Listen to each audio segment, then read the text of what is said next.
Barukot habaot, ladies, ברוכות הנמצאות. I'm so happy that we're gathered here today to learn just weeks before Chag Purim.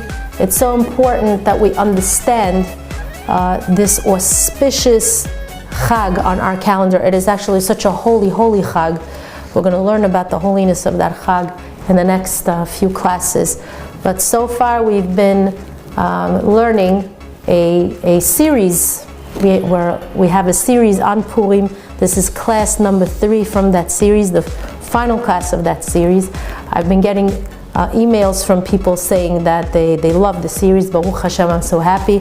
We'll talk about the Purim campaign later on. We have a lot of work to do. Thank you so much for coming, and thank you for tuning in, Torah Anytime. And if you're logging on to olsara.com, also we really appreciate your devotion and dedication to our sites. Just to review, in part 2 of our 3-part series, we discussed the words of Yehuda ben Yaakov alav shalom that were echoed by Esther Malka aleh shalom centuries later as she approached Achashverosh to plead on behalf of the Jewish people. We ended the previous class with the idea that when Yehuda was trying to convince his brothers not to kill Yosef, he made a profit loss calculation. He told the brothers, we can't let our brother die, but we could sell him as a slave. It might just be a little better if we sell him, because he won't die as a slave, he'll still live, so we didn't kill him. Plus, we might even be able to make a profit on selling him as a slave.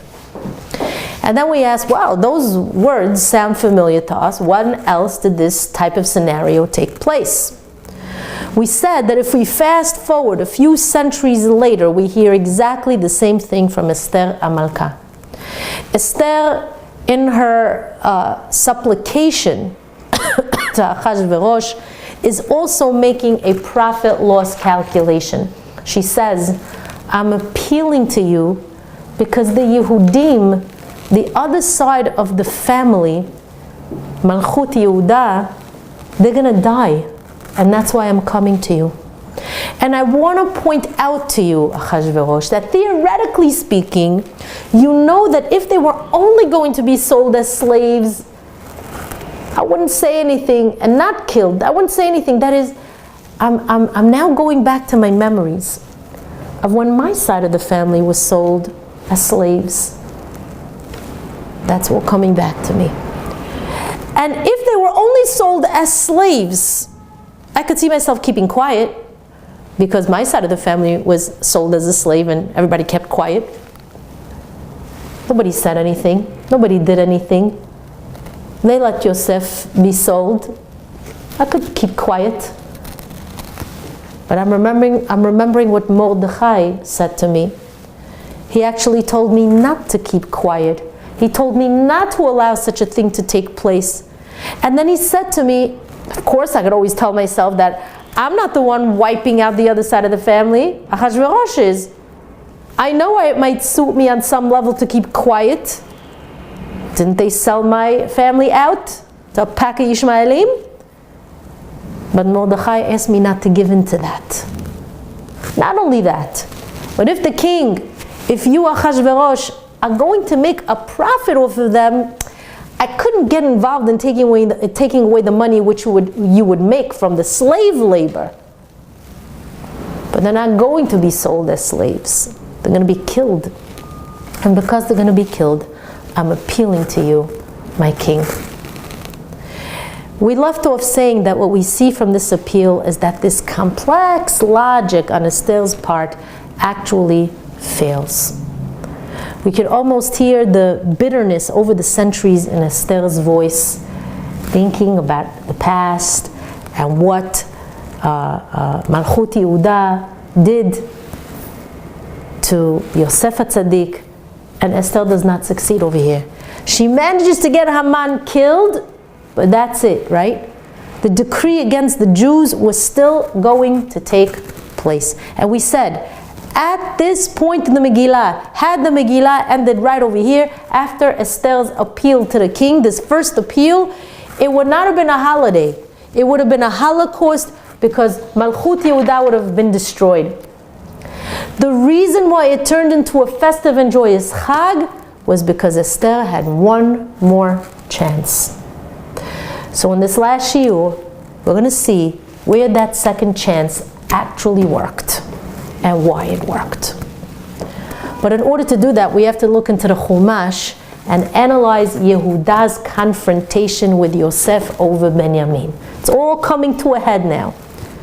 That confrontation forms the basis for Esther's second and final meeting with Achashverosh. In Sefer Bereshit, Parashat Vayigash, we have Yehuda confronting Yosef. Remember that this is Yehuda. This is the person who sold Yosef as a slave. He's the one who engineered the entire sale of Yosef, and now he's the one making this impassioned plea for the sake of Benjamin. Listen to the plea. He starts recounting to the viceroy of Egypt everything that happened.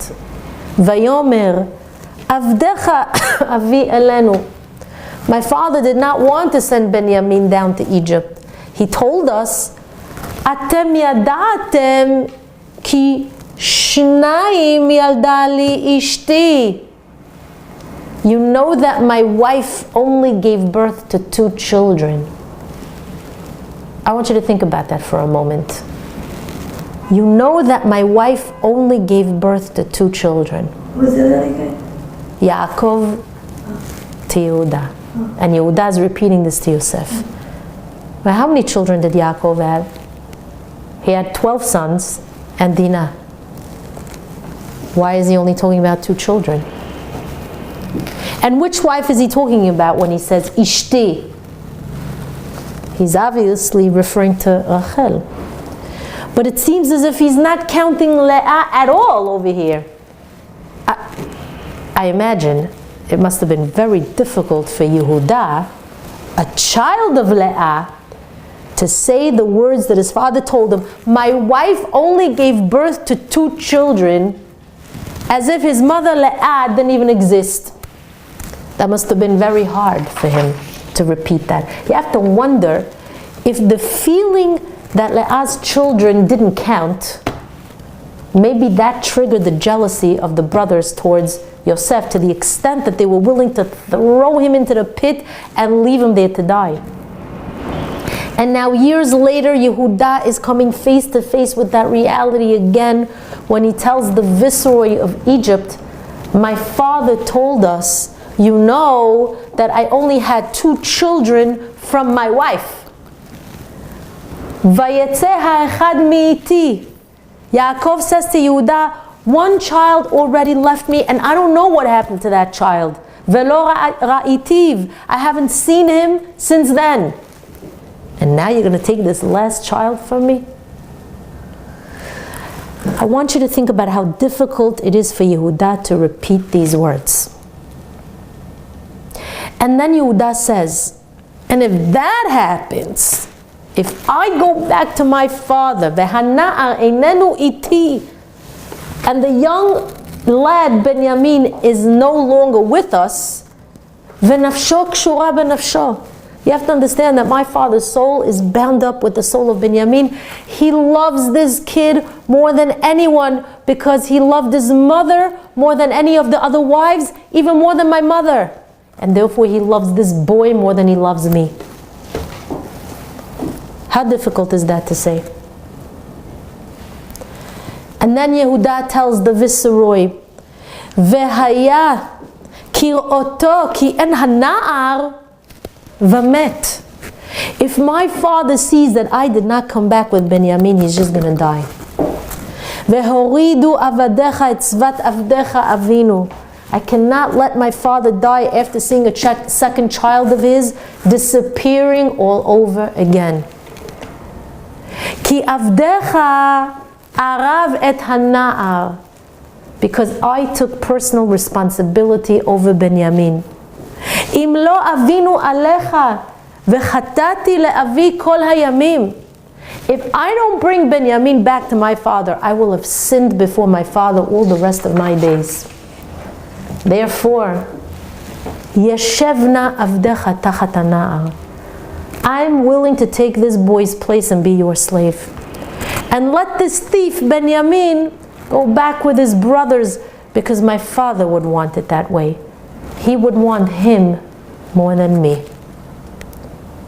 There was a time when I didn't kill my other brother, but I did allow him to suffer the life of a slave. And I cannot let that happen again. Wow. Notice how Yehuda is faced with the same circumstance. How could he do it again and allow Benjamin to remain in Egypt as a slave? But he's not going to do it again. Yehuda is once again faced with a situation where one of Rachel's children isn't going to die, but just maybe remain a slave.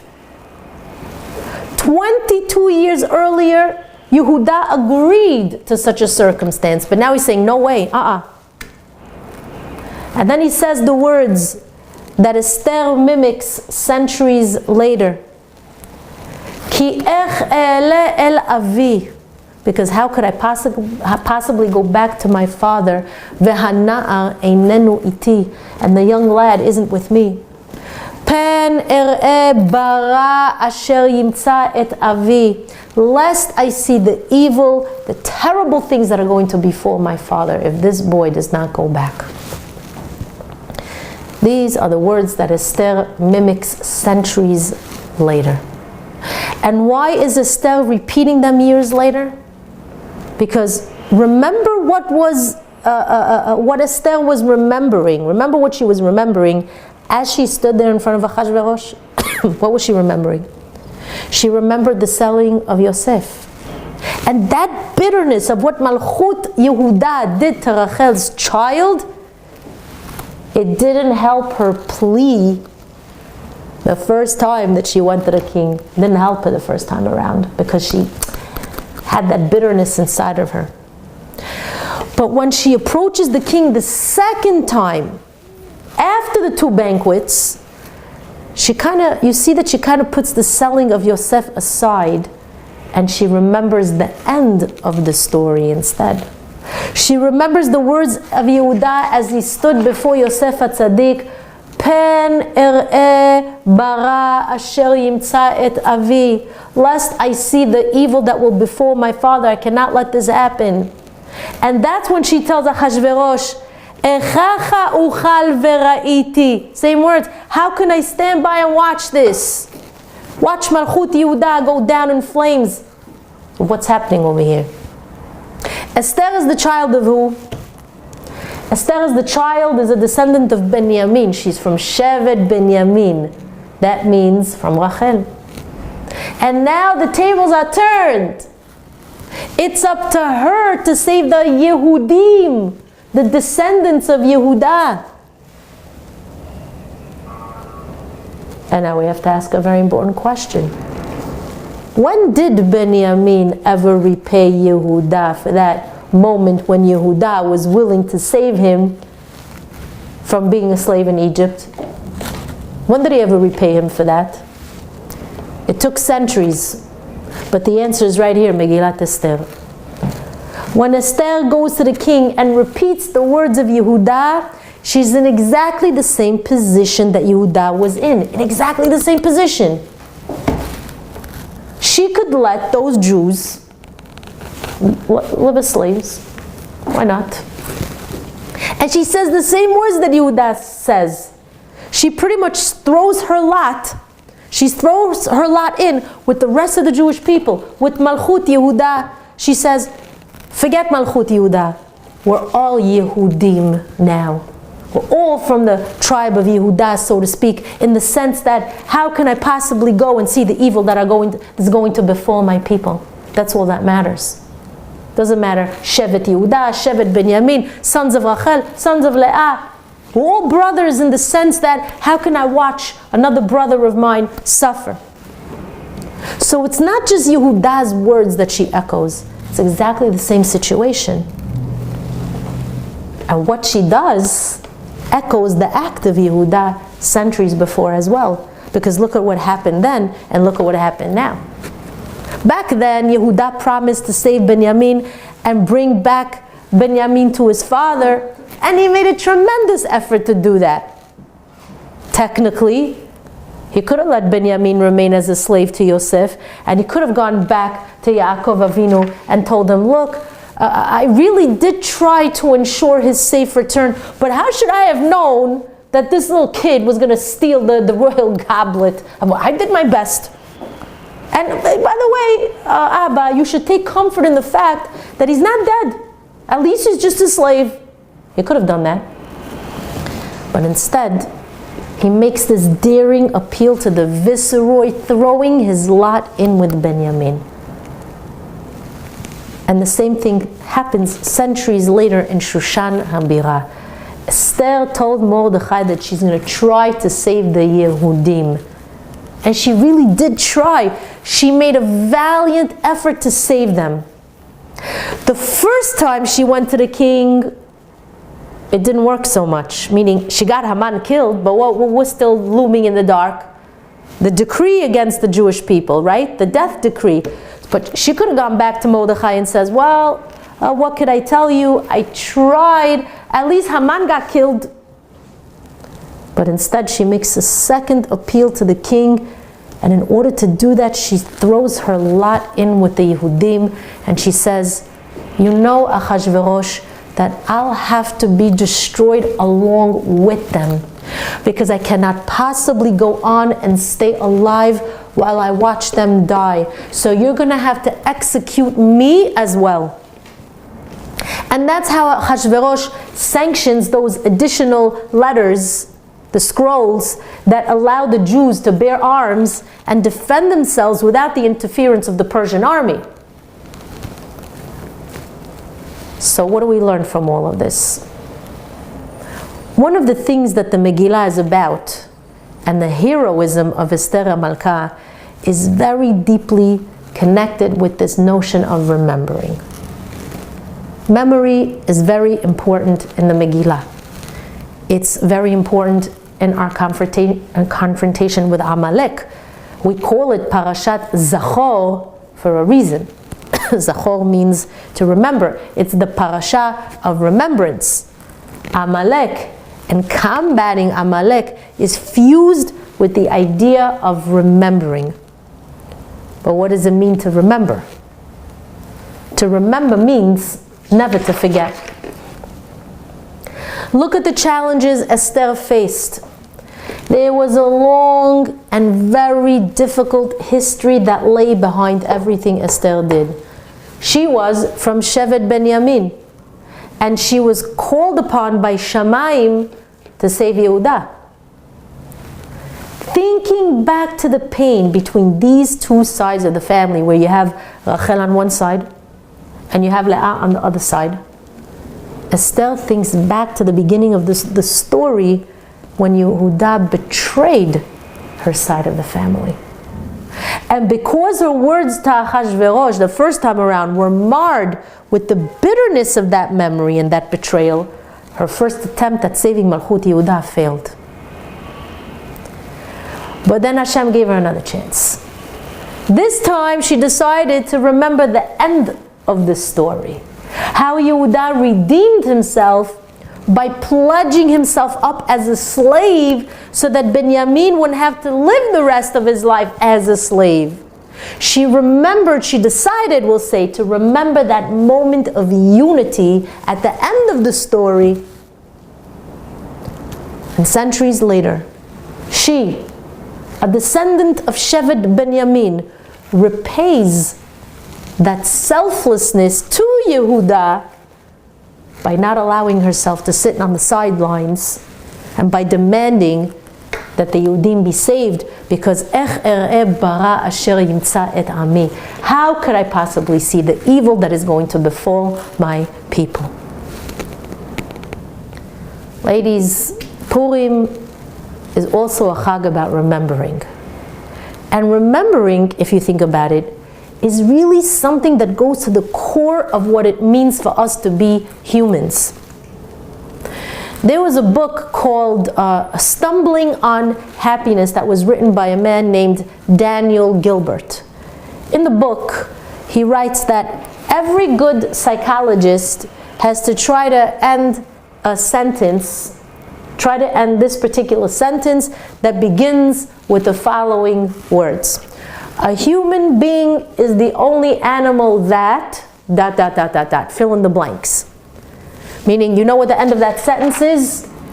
So Daniel Gilbert himself took a stab at it, and he filled in the blank, and he wrote, a human being is the only animal that anticipates the future, that really cognitively thinks about the future, and his thoughts about the future affect how he lives in the present. That was his answer. Now, of course, the first part of his sentence where he compares a human being to an animal is already a big mistake. But if you put that aside, what he's basically saying is that a human being is the only one of Hashem's creations that can anticipate the future and look back at his past. A dog cannot do that. A cat cannot do that. A monkey cannot do that. A human being is that being that lives simultaneously in the past, in the present, and in the future.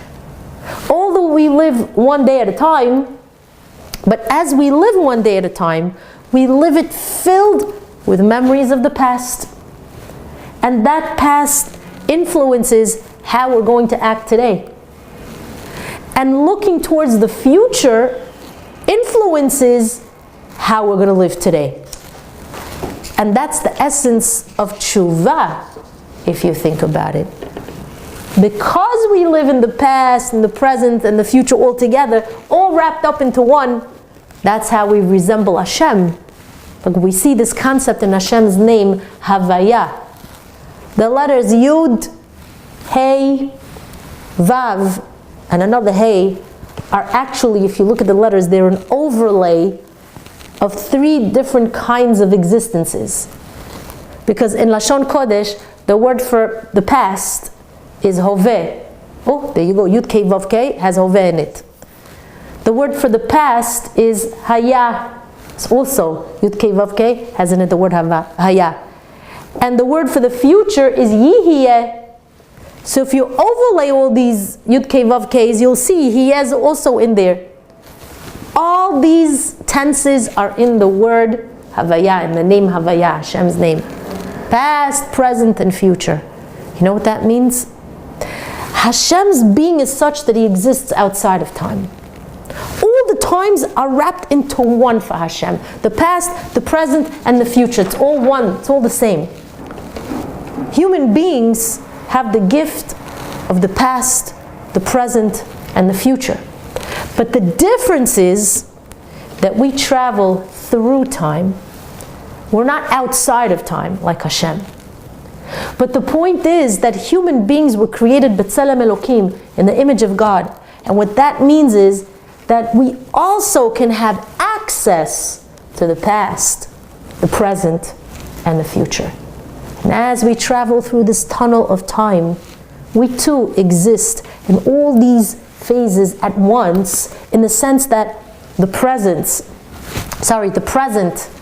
affects our future through our anticipation of it, and the past affects our present, whether through regret or memories that we take with us through this journey of life.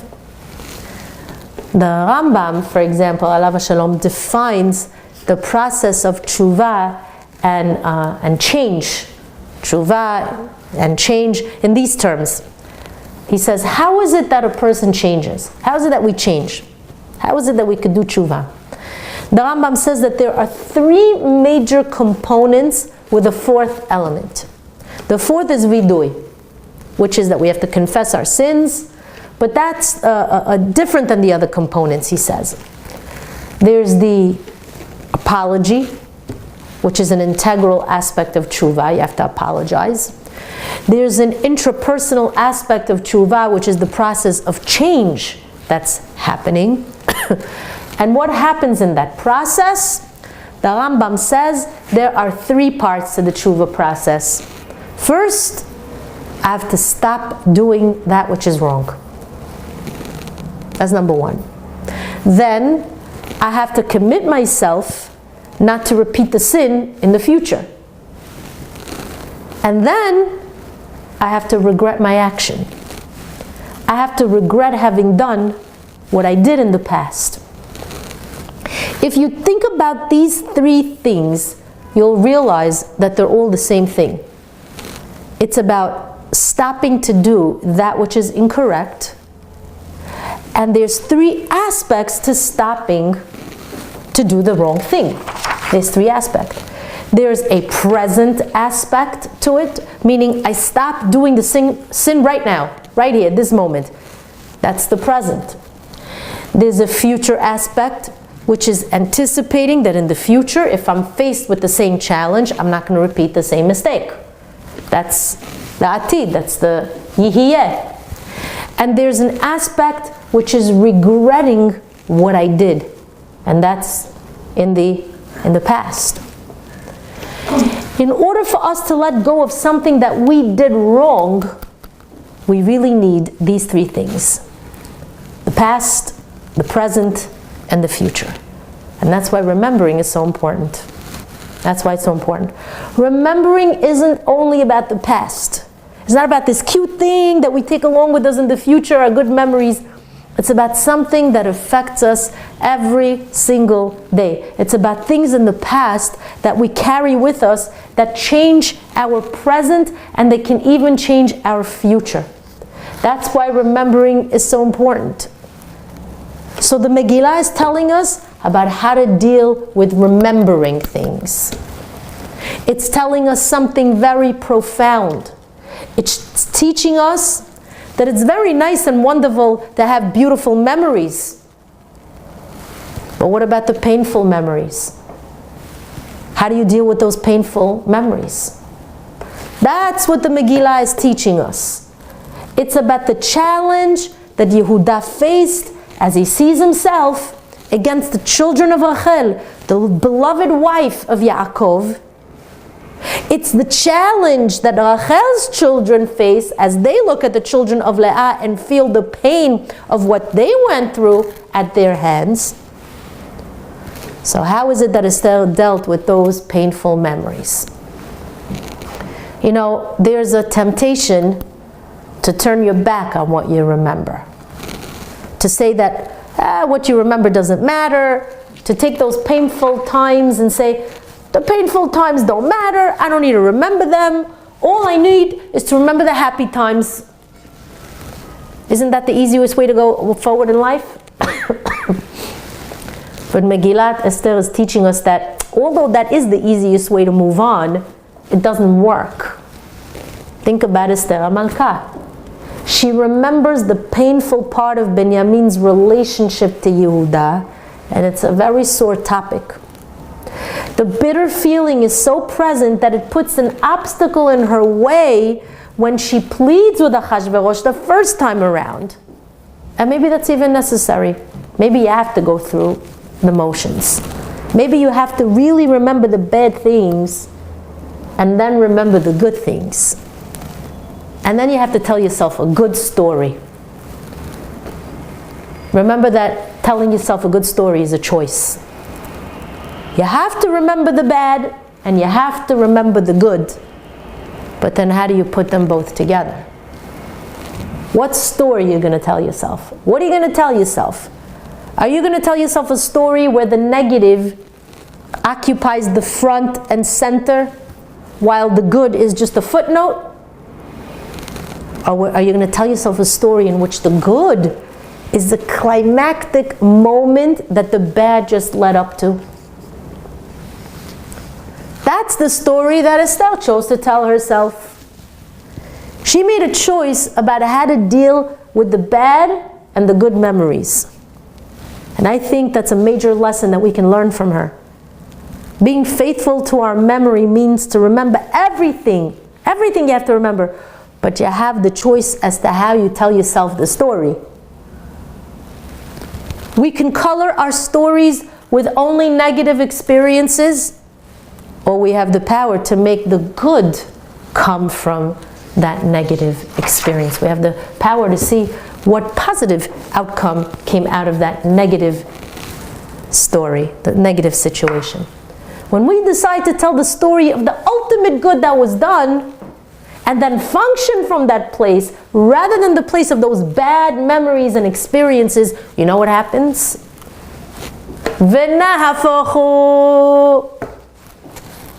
have the ability to overturn any decree, to change the future, and make miracles happen for our nation.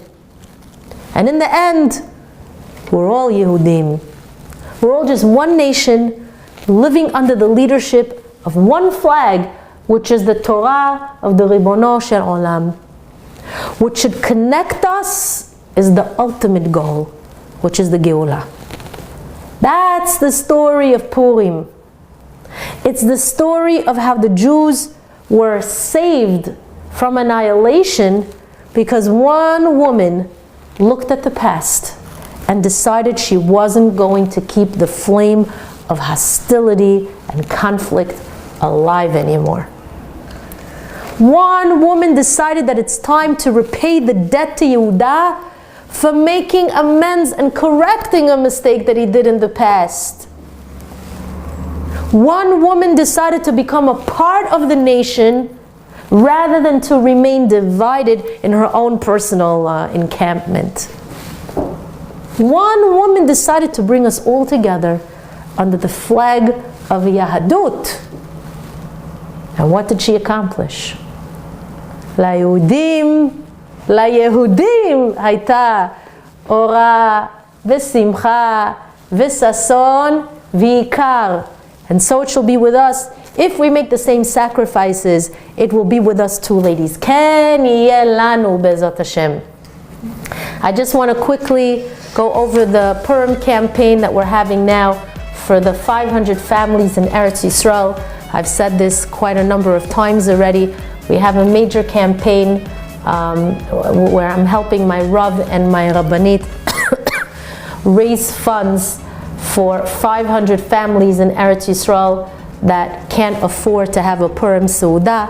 We would like to build rent a huge tent, rent chairs and tables, have catering, have a music, booths for young kids and teenagers, activities for the day, and we're trying to raise funds for those two events, for the Seudah, for the Seudah Purim, for those 500 families, as well as the activities for the young kids and the teenagers. Anybody who would like to be a part of this tremendous zechut, tremendous opportunity to help these families in Eretz Yisrael, you can do one of the following. You can log on to ohelsara.com, www.ohelsara.com, click on the donate button, and make sure to please tell us that this donation is for the Purim for the Purim Israel campaign, and also you could let us know which of the campaigns you'd like to contribute to, whether it's for the children or for the Seudah of the families, and we will gladly forward that money. We are collecting through Purim, meaning even the week after Purim we're still going to be collecting, just in case we still have to come up with the remainder of the money. Several $1,000s I have to raise by the week after Purim.